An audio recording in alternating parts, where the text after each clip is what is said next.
بسم اللہ الرحمن الرحیم۔ السلام علیکم ناظرین کرام، یہ تو ہم جان چکے ہیں کہ سب سے پہلے آپ صلی اللہ علیہ وسلم نے دعوت و دین کی تبلیغ کا کام اپنے قریبی رشتہ داروں سے ہی شروع کیا، لیکن جب پورے مکہ کو اس کام کا علم ہوا تو انہوں نے آپ صلی اللہ علیہ وسلم کو روکنے کے لیے مختلف حربے استعمال کیے، مگر اللہ کی حکمت کے سامنے ان کی کوئی تدبیر کام نہ آئی۔ آج ہم اس ویڈیو میں یہی جاننے جا رہے ہیں کہ کس طرح کفار مکہ آپ صلی اللہ علیہ وسلم اور اللہ کے دین کے آڑے آتے رہے، اور اس طرح ان کے اس عمل سے اسلام اور پیغمبر اسلام کا چرچا پھیل گیا۔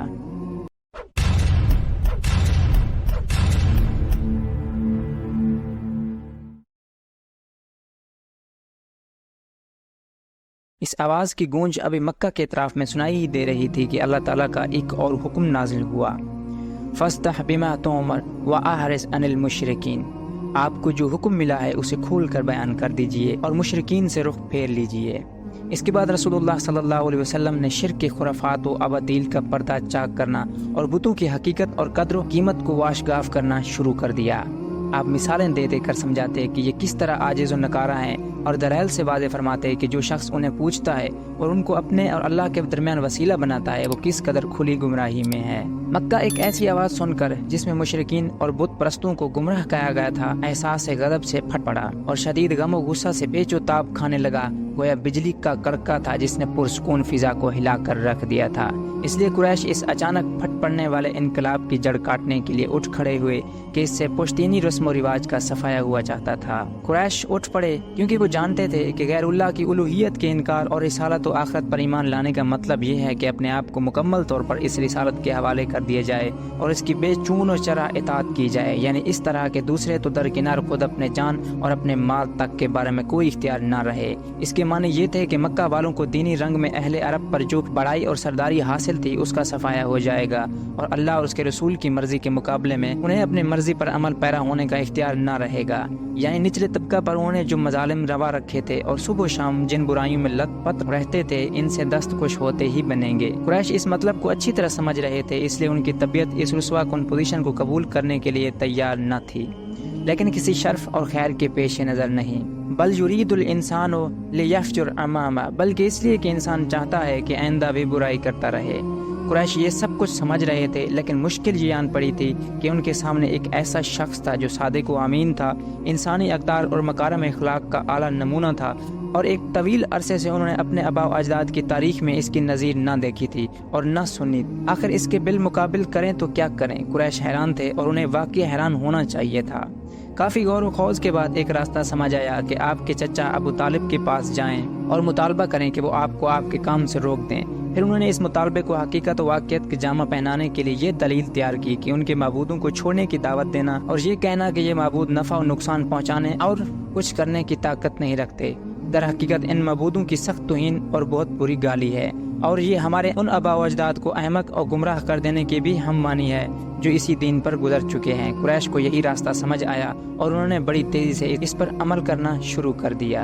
ابن اسحاق کہتے ہیں کہ اشراف قریش سے چند آدمی ابو طالب کے پاس گئے اور بولے، اے ابو طالب، آپ کے بھتیجے نے ہمارے خداؤں کو برا بلا کہا ہے اور ہمارے دین کی عیب چینی کی ہے، ہمارے عقلوں کو حماقت زدہ کہا ہے اور ہمارے باپ دادا کو گمراہ قرار دیا ہے، لہذا یا تو آپ انہیں اس سے روک دیں یا ہمارے اور ان کے درمیان سے ہٹ جائیں، کیونکہ آپ بھی ہمارے ہی طرح ان سے مختلف دین پر ہیں، ہم ان کے معاملے میں آپ کے لیے بھی کافی رہیں گے۔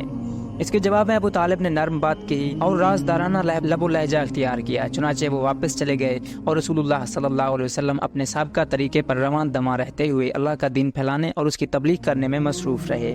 انہیں دنوں قریش کے سامنے ایک مشکل آن کھڑی ہوئی، یعنی ابھی کھلم کھلا تبلیغ پر چند ہی مہینے گزرے تھے، ایک موسم حج قریب آ گیا۔ قریش کو معلوم تھا کہ اب عرب کے وفود کی آمد شروع ہو گئی ہے، اس لیے وہ ضروری سمجھتے تھے کہ نبی کریم صلی اللہ علیہ وسلم کے متعلق کوئی ایسی بات کہیں کہ جس کی وجہ سے اہل عرب کے دلوں پر آپ کی تبلیغ کا اثر نہ ہو۔ چنانچہ وہ اس بات پر گفت و شنید کے لیے ولید بن مغیرہ کے پاس اکٹھے ہوئے۔ ولید نے کہا، اس بارے میں تم سب لوگ ایک ہی رائے اختیار کر لو، تم میں بہم کوئی اختلاف نہیں ہونا چاہیے کہ خود تمہارا ہی ایک آدمی دوسرے آدمی کی تکذیب کر دے اور ایک کی بات دوسرے کی بات کو کاٹ دے۔ لوگوں نے کہا، آپ ہی کہیے۔ اس نے کہا، نہیں، تم لوگ کہو، میں سنوں گا۔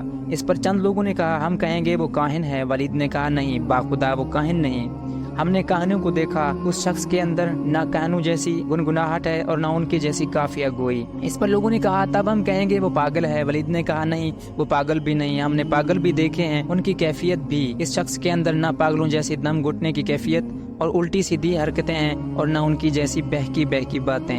لوگوں نے کہا تب ہم کہیں گے وہ شاعر ہے۔ ولید نے کہا وہ شاعر بھی نہیں، ہمیں رجز، ہجر، قریض، مقبوض، مسبوط سارے ہم اصناف سخن معلوم ہیں، اس کی بات پر بہرحال شعر نہیں۔ لوگوں نے کہا تب ہم کہیں گے وہ جادوگر ہے۔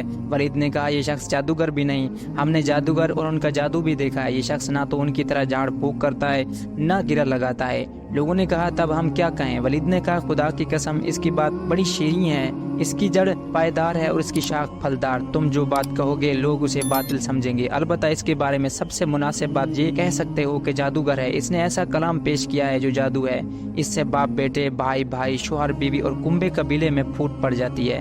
بالآخر لوگ اسی تجویز پر متفق ہو کر وہاں سے رخصت ہوئے۔ بعض روایات میں یہ تفصیل بھی مذکور ہے کہ جب ولید نے لوگوں کی ساری تجویزیں رد کر دیں تو لوگوں نے کہا پھر آپ ہی اپنے بے داغ رائے پیش کیجئے۔ اس پر ولید نے کہا ذرا سوچ لینے دو۔ اس کے بعد وہ سوچتا رہا یہاں تک کہ اس نے جادوگر والی رائے پیش کی۔ اس معاملے میں ولید کے متعلق سورۃ المدثر کی 16 آیات نازل ہوئیں، جن میں سے چند آیات کے اندر اس کے سوچنے کی کیفیت کا نقشہ بھی کھینچا گیا۔ اس نے سوچا اور اندازہ لگایا وہ غارت ہو، اس نے کیسا اندازہ لگایا، پھر غارت ہو، اس نے کیسا اندازہ لگایا، پھر نظر دوڑائی، پھر پیشانی سکیڑی اور منہ پھیرا، پھر پلٹا اور تکبر کیا، آخر کار کہا کہ یہ نرالا جادو ہے جو پہلے سے نقل ہوتا آ رہا ہے، یہ محض انسان کا کلام ہے۔ بہرحال یہ قرارداد طے پا چکی تو اسے جامع عمل پہنانے کی کارروائی شروع ہوئی۔ کچھ کفار مکہ عازمین حج کے مختلف راستوں پر بیٹھ گئے اور وہاں سے گزرنے والے کو آپ صلی اللہ علیہ وسلم کے خطرے سے آگاہ کرتے ہوئے آپ کے متعلق تفصیلات بتانے لگے۔ اس کام میں سب سے زیادہ پیش ابو لہب تھا۔ وہ حج کے ایام میں لوگوں کے ڈیروں، عکاظ، مجنہ اور مجاز کے بازاروں میں آپ کے پیچھے پیچھے لگا رہتا۔ آپ اللہ کے دین کی تبلیغ کرتے، ابو لہب پیچھے پیچھے یہ کہتا کہ اس کی بات نہ ماننا، یہ جھوٹا بد دین ہے۔ اس دوڑ و دھوپ کا نتیجہ یہ ہوا کہ لوگ اس حج سے اپنے گھر کو واپس ہوئے تو ان کے علم میں یہ بات آ چکی تھی کہ آپ نے دعوی نبوت کیا ہے، اور یوں ان کے ذریعے پورے دیار عرب میں آپ کا چرچا پھیل گیا۔